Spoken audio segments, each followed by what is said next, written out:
Bonjour et bienvenue au Carrefour des Cultures avec à l'affiche pour vous aujourd'hui cet ouvrage.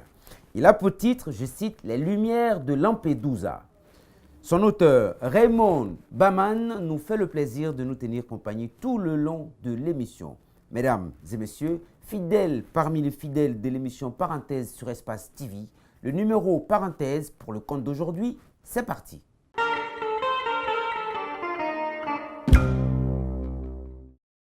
Raymond Baman, Les Lumières de Lampedusa. Tawi, orphelin de père avant même sa naissance, vit avec sa mère, Samantha, dans un bidonville de Moneta, la capitale d'Ifriki. Confronté à un destin impitoyable dans ce pays où des millions d'individus connaissent le chômage, la misère, le désespoir, il décide de quitter les siens et la terre de ses ancêtres pour l'Occident, le cœur rempli d'illusions et d'optimisme. Il part pour la Gambie où réside son oncle, puis il rejoint la Libye en compagnie de Suleiman, un jeune garçon que lui avait confié son oncle Molota. Un trajet qui lui permettra de mesurer l'étendue de la misère dans les pays traversés, mais aussi la corruption qui y mine les États. Après beaucoup de mésaventures et la mort de son jeune compagnon, il rejoint l'Europe d'où il sera expulsé. Dessus et meurtru, le cœur fragilisé par les épreuves, il succombe à une foudroyante crise cardiaque dans l'avion qui le ramène dans son pays. Raymond Baman est né le 4 juin 1993 à Conakry, République de Guinée. Il poursuit ses études primaires et secondaires à l'école de Saint-Bernard. Il obtient un baccalauréat unique, puis une licence en sciences politiques à l'université Nongo Conakry. Il est actuellement professeur de français dans les lycées et consultant dans les émissions politiques à la radio. Les Lumières de Lampedusa est son premier ouvrage.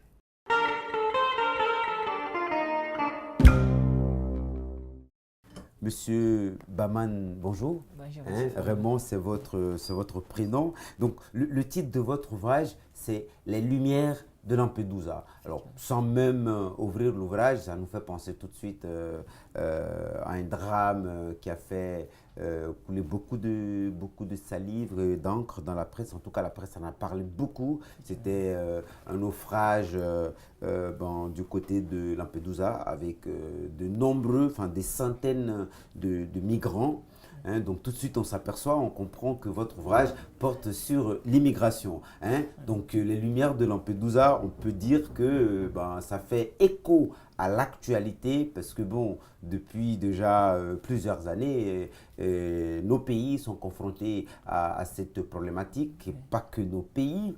L'Europe, et pas seulement du côté de l'Europe, parce que aussi du côté du continent américain, on sait qu'il y a effectivement des problèmes d'immigration, notamment du côté de la Mexique, pour rejoindre les États-Unis, donc un peu partout. Alors, on va commencer tout de suite. Je disais, on commence par les titres.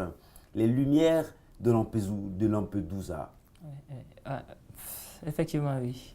Vous savez, quand on parle de lumière de Lampedusa, la lumière, chacun de nous connaît ce que ça signifie. La lumière, c'est ce qui projette de l'éclat, c'est ce qui attire, c'est ce qui a la forme d'attirance. Ce qui est clair. Ce qui est clair. Mais regardez ce qui se passe aujourd'hui. Vous avez les jeunes gens de l'Afrique qui pensent qu'aujourd'hui, le plaisir de la vie, qui pensent qu'aujourd'hui, le bonheur que l'on peut rêver et vivre de façon réelle ou concrète ne se trouve qu'à partir de l'Europe. Et le plus souvent, ils se font assez de rêves. Ils vivent une sorte de cauchemar, une sorte d'aventure un peu cauchemardesque qui les pousse à être dans une profonde illusion. Donc, dans leur pays de départ, ils ont en tête l'Europe constitue véritablement l'Eldorado, le paradis terrestre. Donc, dès lors qu'ils sont là, alors qu'ils n'ont pas les moyens suffisants pour y aller en Europe de façon régulière, ils se disent non, il y a un autre chemin qu'il faudra forcer. Et ce chemin doit passer à l'intérieur de l'Afrique, soit dans des bus que nous pouvons avoir chez nous ici, se déplacer soit dans les pirogues, ou en tout cas marcher à pied pour y aller sur le désert et parfois traverser la mer Méditerranée pour aller en Europe. Et ces derniers temps, vous avez su constater aujourd'hui avec cet afflux migratoire dans les pays qui sont les nôtres, il y a eu un déplacement exponentiel de la population qui est la nôtre vers ces contrées-là. Et la plupart de ces gens-là recherchent des endroits à travers lesquels ils pourront y mettre le pied. Et Lampedusa est aujourd'hui devenu, je crois bien, un lieu qui est peuplé de Noirs. Puisque ces derniers temps, avec la faïence qui a eu lieu en Libye, la quasi-totalité des migrants qui ont quitté l'Afrique, finalement, avaient réussi à débarquer à Lampedusa. Ce qui faisait à l'époque, Lampedusa qui n'avait pas plus de 100 000 habitants, aujourd'hui, l'île est en train de craquer puisqu'il y a un surpeuplement. Il y a une misère qui bat son plein sur cette île. Cela est dû à quoi? Cela est dû à l'accroissement du nombre de migrants qui s'y trouvent à l'endroit. Donc Lampedusa déjà cerne ou donne la première appréhension aux jeunes Africains de s'y trouver sur le territoire européen. Donc de là, l'illusion que ceux-ci vivent, Lampedusa les attire. Donc il y a cette obsession, il y a cette envie, il y a cette attirance, cette luminosité qui se profile un peu à l'horizon. Donc pour aller dans ce monde nouveau, qui en tout cas les permettra effectivement de partir en Europe. Puisque Lampedusa déjà, c'est dans les îles de Sicile. En Sicile, c'est l'Italie. Et de l'Italie, finalement, vous allez voir, les gens s'écartent un peu partout. Bon, j'ai pas envie de vous couper, mais j'ai envie de dire, c'est le choix de Lampedusa. Parce qu'en gros, ici, Lampedusa, c'est pas que la Sicile, là, c'est pas que l'Italie. En gros, ça représente l'Occident. Effectivement. Et tous ces endroits, en un mot, l'Europe. Mais alors que avant Lampedusa, déjà avant ce grand drame, ce drame qui a fait connaître Lampedusa hein, à nous autres, hein, il y avait Ceta et Melina qui ont enregistré beaucoup de drames. Je veux dire, Lampedusa, c'est venu après, évidemment, après ce drame. Mais voilà, j'avais envie de comprendre le choix de Lampedusa, mais ce n'est pas le plus important. On va continuer. Nous, on a lu votre ouvrage. C'est d'ailleurs le principe de l'émission. On lit les ouvrages avant de recevoir les auteurs. Et j'ai envie de vous dire merci pour ce premier jet. Hein, pour ce premier ouvrage, Les Lumières de Lampedusa. Alors, très rapidement, aller là-dedans, c'est vrai que c'est l'histoire, en gros, de Tawi, hein, qui est votre personnage principal, donc le protagoniste de votre récit. Et Tawi, est d'un pays qui s'appelle Ifriki. Donc c'est le nom de son pays dans votre récit. Donc Tawi est de Ifriki, mais Ifriki est un pays où voilà, vous décrivez un peu comme étant un pays où il y a la malgouvernance, où il y a la corruption, où on va dire tous les maux de la société se sont donnés rendez-vous, hein, de passage, soulignons cela, et puis que c'est la misère. Vous prenez un bon moment pour décrire en gros le lieu de vie des Tawi, donc notamment ses parents. Ça, c'est admirable. On voit bien comment le père de Tawi a rencontré et ensuite épousé la mère de Tawi. Hein, donc, vous parlez de la relation des parents de Tawi. Et donc, toujours à Ifriki, pas Ifriki. Et puis, on s'aperçoit, le récit, hein, ça c'est le lecteur que je suis qui parle. En tant que lecteur, on s'aperçoit souvent que le récit qui est raconté fait écho à, on va dire, une période qui s'apparente à la période de la Révolution par moment. Et puis, c'est d'ailleurs ce qui nous déstabilise. Et là, on va y arriver, mais plus loin, on va découvrir qu'il s'agit aussi de la Libye que vous nommez et d'autres endroits que vous nommez, la Gambie, le Mali, le Burkina, donc qui vont être par la suite dans le récit les trajets que le personnage principal va suivre pour aller jusqu'à Lampedusa. Mais avant, alors on va rester un peu à Ifriki. Voilà, il faut que je me familiarise au nom du pays des Tawi. Donc Tawi, votre personnage principal, habite Ifriki, et on voulait savoir un peu, parce que c'est de là que tout est parti. Parce qu'en général, c'est vrai que vous parlez d'immigration, mais on sait au demeurant que autant il y a d'immigrés, autant il y a des raisons pour partir. D'ailleurs, dans votre ouvrage, quelque part, on s'en aperçoit où chacun raconte « Ah, moi, j'ai décidé de partir parce que si », l'autre qui dit « Non, moi, parce que ceci, parce que cela ». Tout tourne autour de la pauvreté, de la misère, mais chacun a une raison personnelle de décider, à un moment donné, de partir. Alors, donc, on veut un peu vous entendre sur la partie avant de partir, le contexte hein, qui a prévalu à la décision de Tawi de partir? D'abord, bien avant de répondre à cette question, je vais vous citer ce propos de Mokhtar Reguiec. Oui. Je sais pas si qui est vous marqué, je crois, Effectivement. avant même l'avant-propos. Effectivement. Oui, quand je dis qu'on l'a lu, on l'a lu. Hein. Oui, allez-y. Je vous Effectivement. laisse le dire, hein, il est là. là. Mokhtar Reguiec dit Mm. que la pauvreté, la misère et les privations sont l'unique enfer pour les misérables de ce bas monde. Ça veut dire quoi? Tout tourne autour de cette question. Lorsqu'on vit dans la promiscuité, lorsqu'on vit dans un état alarmant, où on n'a pas d'issue, finalement on a assez de calculs, on a assez de choix. Il arrive parfois qu'on mette en avant sa vie pour tenter autre chose, se disant non, la vie à perdre, peut-être ça ne vaut pas grand-chose. Et si on ne réalise pas de façon suffisante que la vie qu'on a est une vie dont il faudra bien prendre soin, je crois à mon avis cela peut pousser des gens à faire du n'importe quoi, puisque se diront non, quand je meurs et quand je vis ça, c'est pratiquement les mêmes. Ça, c'est général maintenant. Moi, j'ai vraiment envie qu'on s'attache à l'histoire, notamment à celle de Tawi. Vous savez, c'est un peu le genre romanesque. Quand on parle de roman, c'est de la pure fiction. Oui. Et le romancier, il ne dit pas vrai comme les autres, mais lui, il est dans le vraisemblable. Oui, il cherche à dire des choses qui Tawi, peuvent être collées au réel, effectivement. Donc, quand je parle d'Ifriqui, et le lecteur, par exemple, aguerri, qui lira le livre, il se rendra effectivement compte qu'Ifriqui, c'est un monde.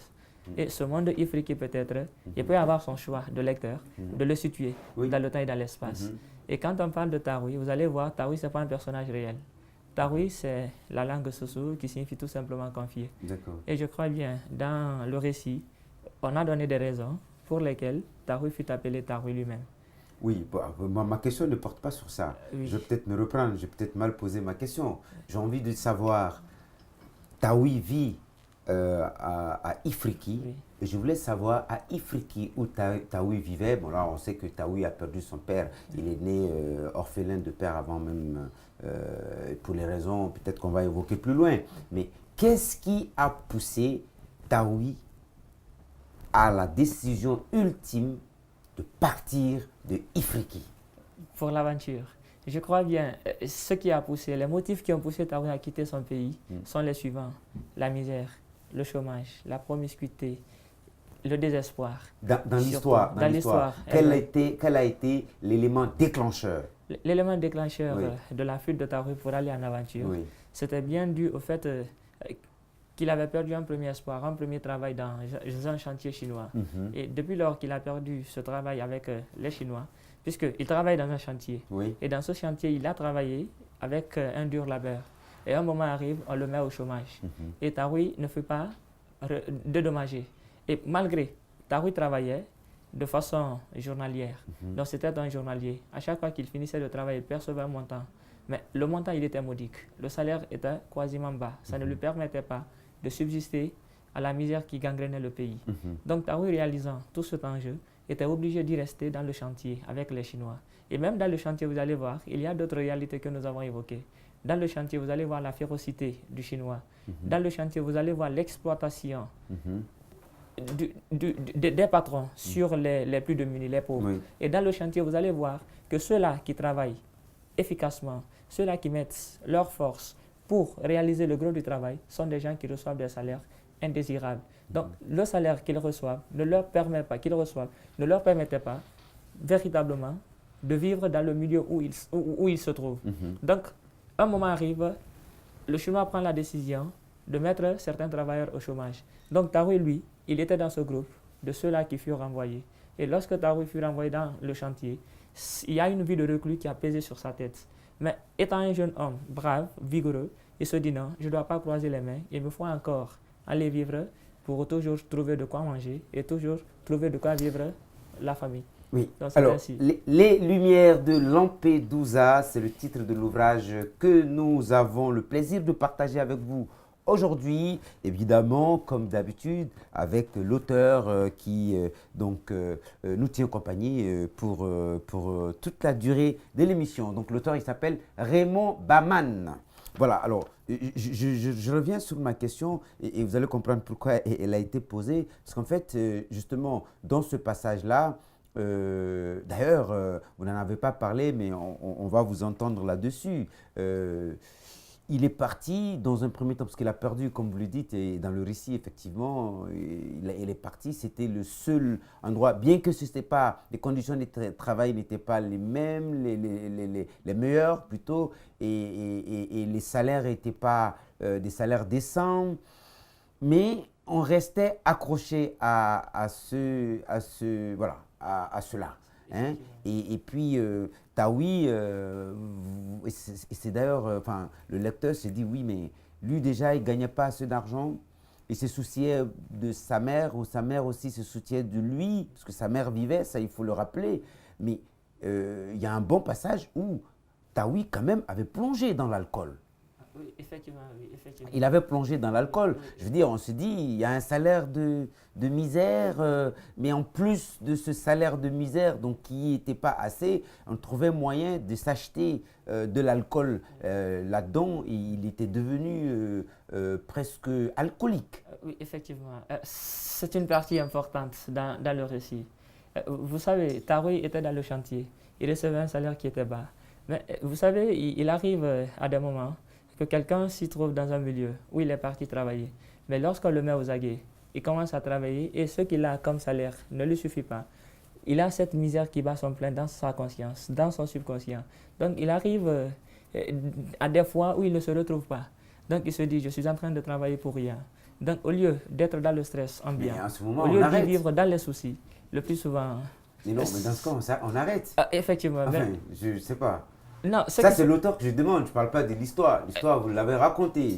Oui, ça, il n'y a aucun souci. Mais quand on travaille, je dis, moi, j'anime cette émission. Si à un moment donné, j'ai l'impression que ça ne sert à rien, que ce n'est pas important, ben, j'ai qu'à arrêter. Enfin, j'arrête. Oui. Non, le problème, ce n'est pas d'arrêter de façon aléatoire. Le problème, c'est voir un peu sa situation. Quand il arrête, le peu qu'il gagne dans le chantier, où il va trouver? C'était ça le gros du problème. Déjà, il ne gagne pas assez, mais le peu qu'il gagne, il va le mettre dans l'alcool. Taoui, il est quand même... Taoui, il est l'incarnation, c'est le prototype. S'il faut dire, du jeune donc désespéré. Il y a la misère. Bon, écoute, je ne sais pas quoi faire, donc on va plonger, on va enfoncer davantage. Mais l'intérêt de cette partie, c'est quoi? Je suis en train de faire une pique sur les gouvernants, sur les modalités de gouvernance en Afrique. Ça veut dire quoi? Il y a tout un monde qui vit dans la déchéance. Il y a tout un monde qui est en train de s'écrouler. Il y a toute une génération qui est en train de vivre lamentablement et de s'effacer de façon un peu bizarre, sans que personne ne s'attelle à leur situation. Ceci prétexte qu'ils sont pauvres et leur pauvreté les pousse à aller dans des choses, dans des pratiques qui les nuisent, dans les pratiques qui les détruisent. Et le désavantage, le problème, le malpropre pour notre pays, c'est quoi? C'est que cela est en train de ronger, cela est en train de nous faire perdre l'espoir d'un développement futur. Puisque ces jeunes-là qui sentent les espoirs, ceux sur qui nous allons dans le futur, nous relever, sont en train finalement de disparaître de la scène. Donc, il n'y a plus envie à poser confiance à ces gens parce que tout simplement, ils sont mal entretenus, parce que tout simplement, ceux-là qui doivent les créer des conditions qu'il faut, les abandonnent carrément. Donc, cette partie, je crois que ça souligne ça. C'est pourquoi vous allez voir, à chaque fois que Taoui quittait le chantier, il n'était pas un soulard au début. Ce n'était pas un ivrogne. C'est dans le chantier qu'il fut mêlé à des pratiques comme ça. Parce que ça, c'était un peu oublié, la misère qui gangrénait le pays, c'était un peu oublié le stress qu'il avait. Donc, à chaque fois qu'il buvait, il oubliait. À chaque fois qu'il buvait, il venait à la maison, il n'avait pas le temps de penser trop. Le matin, il s'y mettait dans le chantier. Après 16 heures, il est dans les cabarets. Et le soir, il revient à la maison, il dort. Donc, je crois, ça, c'est une enseigne. C'est une, comme je le disais, une pique pour que les gens comprennent effectivement, il y a des gens qui sont en train de se détruire. En tout cas, oui, alors en tout cas, vous décrivez Ifriki comme vraiment une société en déliquescence, mais vraiment où la morale a foutu le camp, si je peux me permettre de l'indiquer comme ça, et puis qu'effectivement, voilà, je ne sais pas moi, mais c'est vraiment la déchéance dans le sens le plus élevé du terme. Alors, et très rapidement, pour les téléspectateurs qui, donc, c'est tellement, pour ceux qui viennent seulement de se joindre à nous, donc on est dans l'émission Parenthèse, consacrée aux auteurs et écrivains. Et pour aujourd'hui, on a reçu Raymond Baman, donc, qui est l'auteur de Les Lumières de Lampedusa, et on est en train d'en parler avec l'auteur lui-même.